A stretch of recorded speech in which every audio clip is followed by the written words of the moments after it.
Welcome back. We are joined, as always, by Greg Engert, beer director for the Neighborhood Restaurant Group, a James Beard Award nominee. The group includes Vermilion and Columbia Firehouse in Old Town, also in the Del Rey neighborhood, Planet Wine and Evening Star Cafe. Greg, it is always good to see you. Good to see you. What do we have on tap this week? So this week we have a new beer for our market, anyways, from Sierra Nevada Brewing Company. It's called Rain Check, and it is brewed at the Mills River facility outside of Asheville, North Carolina, home to Sierra Nevada's second brewery in the United States. So that's really exciting. They started back last year, I think back last winter time in 2014 with early batches, test batches and things like that of their kind of standard beers like Torpedo and Pale. And then last summer, I think it was, they brewed this beer for the first time as their first kind of specialty new beer brewed at that facility. And it's loaded with symbolic connection to the facility and all of that. It's called Rain Check. It's a spiced stout of about 9% alcohol. They've rebrewed it now for other markets. Originally it was just for kind of North Carolina and the South for the community. So we just got it in. It's delicious. Let's drink and then we'll talk about the genesis of the beer. Doesn't quite seem like the right time of year almost for that. Yeah. No, any time of year is good for any type of beer.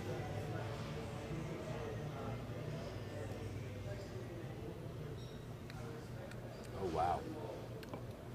You know, I get a lot of spice in the nose, but then the balance in when you take a sip, malty rich on the palate. Really integrated, nice. Yeah, yeah. Because when you first get into it, you're like, "Whoa, what's that? What's that smell?" And the smell is really cool aromatics of ginger spice and lime. That's what's added to this. Great. But then on the palate, it's just classic Sierra Nevada, full-bodied, dense, chewy richness, lots of malt, little smoke character, little roast character. Big surprise, right? You know, I mean, like, really amazing beer. Correct me if I'm wrong, and this is whole cone hops like all Sierra Nevada yeah, beers. they only do it one way forever, that's for sure. I haven't seen a dark beer from Sierra Nevada. Am I? It's interesting. So they are known, you know, for a lot of their hop-driven beers, but their core has always included Sierra Nevada Porter and Sierra Nevada Stout. Okay. We don't see those as much out here because Sierra's always chosen to go, you know, to ship volume on specific beers. But if you're out in Chico or California, you're going to see a lot of Stout and Porter. Two absolutely incredible beers. You know, people talk about black IPAs today as if we just started putting a big hop presence in dark beers. Drink a Sierra Porter or a Sierra Nevada Stout, and I'm not calling them black IPAs, but you'll be astounded by the amount of hop character those beers have had for, you know, 30 years now. It's like really impressive.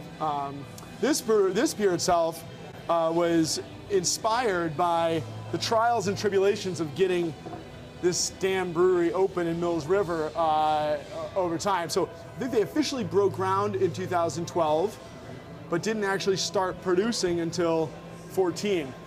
So it took much longer than they expected. Whereas, like, you know, Avery, they just opened that big, huge, beautiful new facility, and they broke ground and opened on time a year later.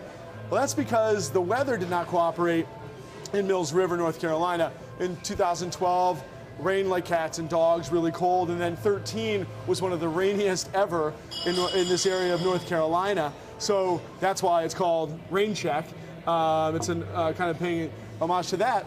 And so when they wanted to brew a beer kind of based on the experience of getting this place open, they thought about a beer that would be inspired by a dark and stormy. So ginger, lime, dark malt. They used some brown sugar, some molasses in the beer as well.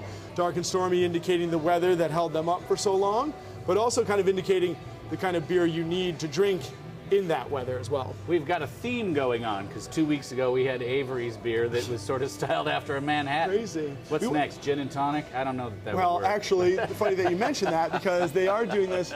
Well, 2 points I'd like to make on that. I'm glad you brought that up. They, Wicked Weed is an amazing brewery in Asheville, speaking of this area, that makes lots of great hoppy beers, lots of great Belgian-style beers. They have a whole huge sour program in the Funkatorium, which is that whole off-site program that they have, Wicked Weed this is.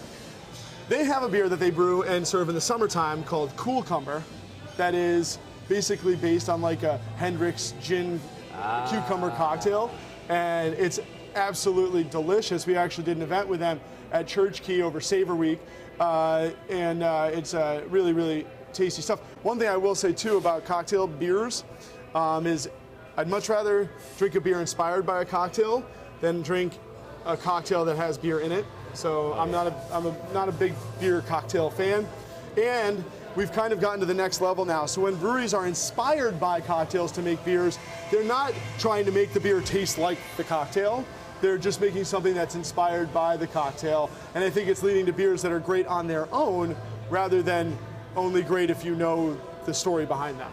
And I'm going to give a quick shout out, as always, to any beer that puts where you can read it, packaged on. Thank you. Yeah, I know. Before we go, what would you pair this with?